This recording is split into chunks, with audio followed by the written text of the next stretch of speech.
Ben ক্যাসেলের ভেতরে প্রবেশ করেছি, অর্থাৎ ড্রাকুলার সে বিখ্যাত ক্যাসেল। এই ক্যাসেলের ইতিহাসের সাথে ড্রাকুলা গল্পের কাকতালীয় সম্পর্ক খুঁজে পাওয়া যায়। আমি আগে বলেছি যে এই ক্যাসেলটি আসলে তৈরি করা হয়েছিল মেডিয়েভেলের সময় 1447 খ্রিস্টাব্দে। সেই সময় এটা দুর্গ হিসেবে ব্যবহৃত হতো এবং এই দুর্গটি ব্যবহৃত হতো অটোম্যান আগ্রাসনটাকে থামিয়ে রাখার জন্য। এবং এই দুর্গ যেভাবে তৈরি করা হয়েছে, বহিঃশত্রু এখানে প্রবেশ করা অসম্ভব প্রায়। তো আমরা ঘুরে ঘুরে দেখব এই ব্রান ক্যাসেল এবং ড্রাকুলা ক্যাসেল। ব্রাম স্টোকার যে উপন্যাসটি লিখেছে 1800 শতাব্দীর শেষের দিকে, সেই ড্রাকুলা উপন্যাসের সাথে এতটাই মিল, তো সবাই ধারণা করে থাকে যে এই ক্যাসেলটি আসলে সেই ড্রাকুলা ক্যাসেল। আর যাকে কেন্দ্র করে এই ড্রাকুলা ক্যাসেলটি, আমার পেছনে দেখতে পাচ্ছেন যে এখানে ব্লাড টেপেস বলছে, ব্লাড দ্য এমপ্লয়ার ইংরেজিতে যদি বলি, সেই ব্লাডের ছবিটা পিছনে দেখতে পাচ্ছেন।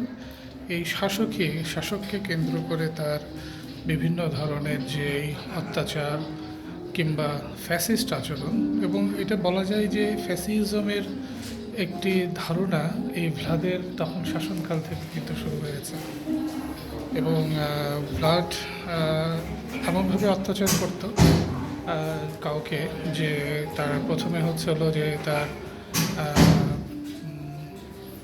বিভিন্ন ধরনের অস্ত্র ব্যবহার করে তার মধ্যচ্ছেদ করা হতো, এবং নানা ধরনের অস্ত্র ব্যবহার করে টর্চারের মাধ্যমে তাকে মেরে ফেলা হতো। আলটিমেটলি সে বেঁচে থাকতো না। তো মজার ব্যাপারটা হলো যে ব্রান স্টোকার কিন্তু এখানে আসেননি, কিন্তু কিভাবে যে উনি বিবরণগুলো একেবারে ক্যাসেলের সাথে মিল রেখে করেছেন, সেটা একটা অবাক বিস্ময়কর একটি ব্যাপার। আমি যেটা বলছিলাম যে এটা একটি ফোর্ট্রেস হিসেবে মেডিয়েভেলের সময় থেকে ব্যবহৃত হতো।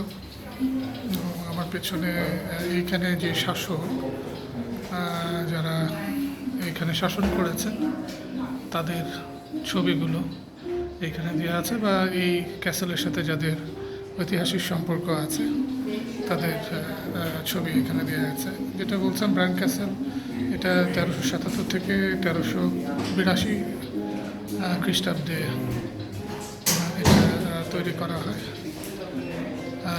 এবং এইটা একটা সময় ছিল যে ব্রাসোভ এবং আশেপাশের যে শহরগুলো আছে সেটা সম্পর্কের জন্য এটি একসময় ব্যবহৃত হতো আর কি।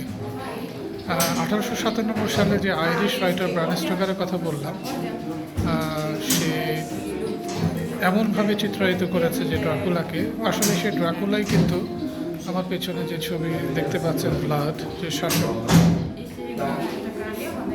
সেটা কিন্তু এখানে দেখা যাচ্ছে।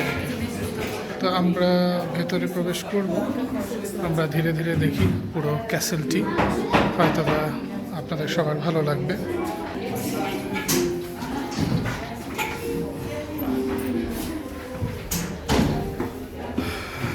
ক্যাসেলের প্রবেশদ্বার দিয়ে আমরা প্রবেশ করব। এখানে শুধুমাত্র ব্রাসোভ বা তার আশেপাশে না, রোমানিয়ার বিভিন্ন প্রান্ত থেকে এখানে দর্শনার্থীরা আসে, এবং সারা পৃথিবীর থেকে আসে। যারা ড্রাকুলার উপন্যাস ব্রাম স্টোকার পড়েছেন তাদের কাছে এটা আসলে খুবই পূর্ণ স্থান বলবো, কারণ এই ড্রাকুলাকে কেন্দ্র করে ভ্যাম্পায়ার্স, উইচেস, নানা ধরনের হলিউডের সিনেমা আমরা দেখে থাকি। তো এইখানেই ড্রাকুলার মতো রক্ত শোষণকারী রাজা ভ্লাদ এইখানে ছিলেন, এবং তাকে কেন্দ্র করেই সেই ড্রাকুলার উপন্যাসটি তৈরি করা হয়। এখানে শুধুমাত্র ড্রাকুলা না, নানা ধরনের স্থানীয়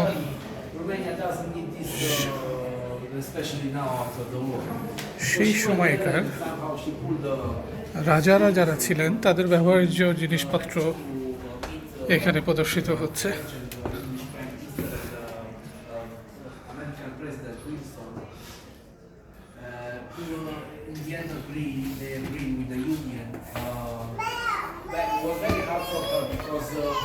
মেয়েতে কেমন লাগছে ড্রাকুলার ক্যাসেলে এসে? Queen was কোনো ভয় পাচ্ছ? impossible to stay on the same table with the big dogs. Somehow she got this by this, and she got the name of the lioness. She got the nickname. Uite, fiecare mai persoana care se căsătorește. ক্যাসেলের একটি অংশ, এখান থেকে পুরো শহরটি দেখা যায়। এখানে বিভিন্ন অস্ত্র এই ক্যাসেলে যারা পাহারাদার বা সশস্ত্র সৈন্যরা ছিল তাদের ব্যবহৃত নানা ধরনের অস্ত্র এখানে দেখা যাচ্ছে। এটা সেই সময় অর্থাৎ 1400 শতাব্দীতে নির্মিত একটা চিমনি।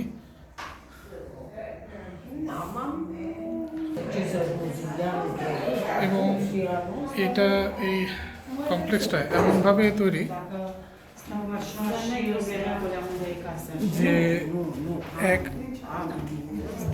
এক ভাগ থেকে আরেক ভাগে যদি ক্যাসেলে আমরা বা দুর্গে যাই, তো সেই ক্ষেত্রে আমাদেরকে এমন এমন গলিপথ পার হতে হচ্ছে যেটা খুবই সরু এবং একজনের বেশি সেই স্থানে দিয়ে প্রবেশ করতে বা বের হতে পারবে না।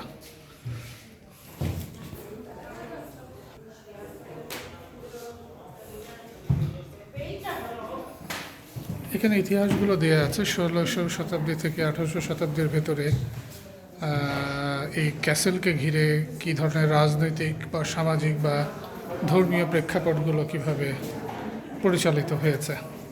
কারণ আমি আগেই বলেছি এই ক্যাসেলটি তৈরি হয়েছিল যে ব্রাসোফের তৎকালীন রাজা আশেপাশে, অর্থাৎ এই ক্যাসেলটা একসময় হাঙ্গেরিয়ানদের দখলও ছিল। এখান থেকে তারা নানা ধরনের প্রশাসনিক কর্মকাণ্ড পরিচালনা করতে এবং রোমানিয়াতে প্রভাব বিস্তার করেছে। এবং এটা নিয়ে যেটা ছিল কিছুটা যারা এই ক্যাসেলের মালিক ছিল তাদের সাথে গভর্নমেন্টের নানা সময় মালিকানা সমস্যা তৈরি হয়েছে এবং পরবর্তীতে রোমানিয়ার সরকার এটি অধিগ্রহণ করে এবং জনগণের জন্য এটি ওপেন করে বা উন্মুক্ত করে দেয়।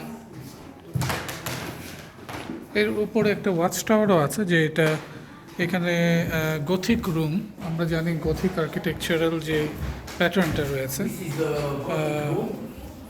Here was the chapel of the castle.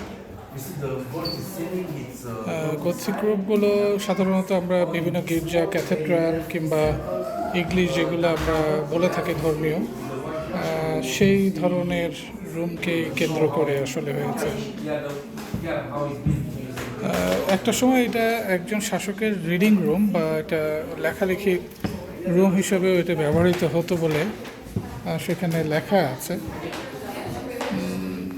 ক্যাসেলের প্রত্যেকটা অংশ এত চমৎকারভাবে নির্মাণ করা হয়েছে, এর উপরিভাগ থেকে শুরু করে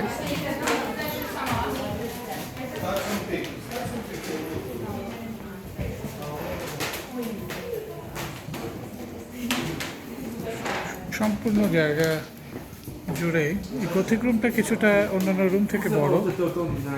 আমার মনে হয় এটা এখানে উপাসনার কাজে এটা ব্যবহৃত হতো। এখানে কিছু দেখা যাচ্ছে যে টাইপোগ্রাফি অর্থাৎ রোমানিয়ান ভাষায় লেখা আছে।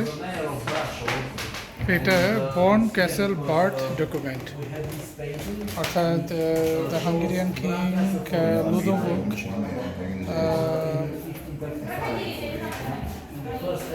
এটাই হচ্ছে একটা অ্যানাউন্সমেন্ট, অনেকটা এই ব্রায়ান ক্যাসেলের বার্থ সার্টিফিকেটও বললে ভুল হবে না, সেই হিসাবে এখানে লেখা আছে।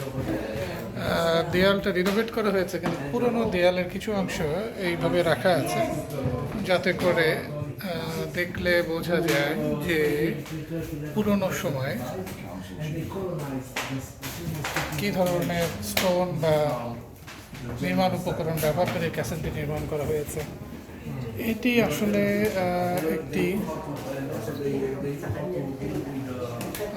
পোশাক, আমরা হলিউডের সিনেমা বা বিভিন্ন দেশের সিনেমা বা ইউরোপীয় সিনেমাতে এই ধরনের পোশাক পরতে আমরা দেখি। এই ধরনের কস্টিউম আসলে 1211 সালের দিকে খ্রিস্টাব্দে এটি বলা হচ্ছে যে 1211 খ্রিস্টাব্দের পোশাক। আসলে আর কোনো ডিটেলস এখানে নেই। তো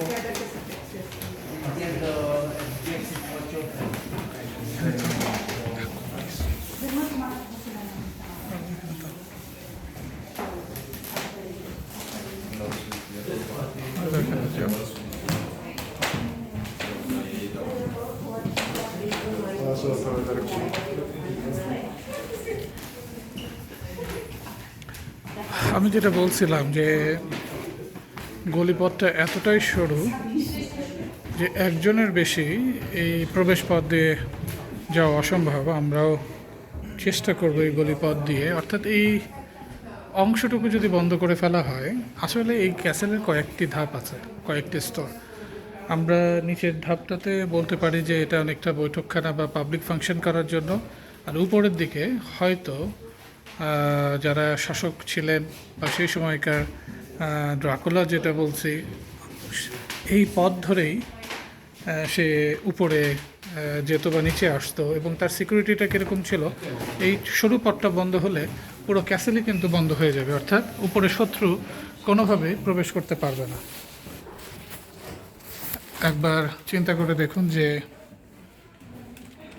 ড্রাকুলা যে পথ ধরে উপরে উঠতো, আমরাও সেই পথ ধরে উপরে উঠছি। এটি একটি অভাবনীয়, ভীতিকর ততটা নয়, কারণ এখন ভয়ের বিষয়টা এখন আর সেভাবে নেই। এমনভাবে এটা তৈরি করা হয়েছে এখন আধুনিকতম পদ্ধতি। আপনি কল্পনা, এখানে একটা দড়ি রাখা হয়েছে যাতে উপরে আমরা উঠতে পারি। আনাইতে দিকে তাকাও, এটা একটি সরু গলিপথ এবং উপরে উঠে যাচ্ছে, কিন্তু এটা কারোর পক্ষে কোনো শত্রু এই সিকিউরিটি সিস্টেম, অর্থাৎ শুধুমাত্র একটি এই দুর্গে উপরে ওঠার একটি মাত্র পথ, সেটি হচ্ছিল এটি। অর্থাৎ আমরা, এবং এতটাই সরু, যে কোনো একটি দরজা বন্ধ হয়ে গেলে আমরা কিন্তু আর নিচে নামতে পারবো না।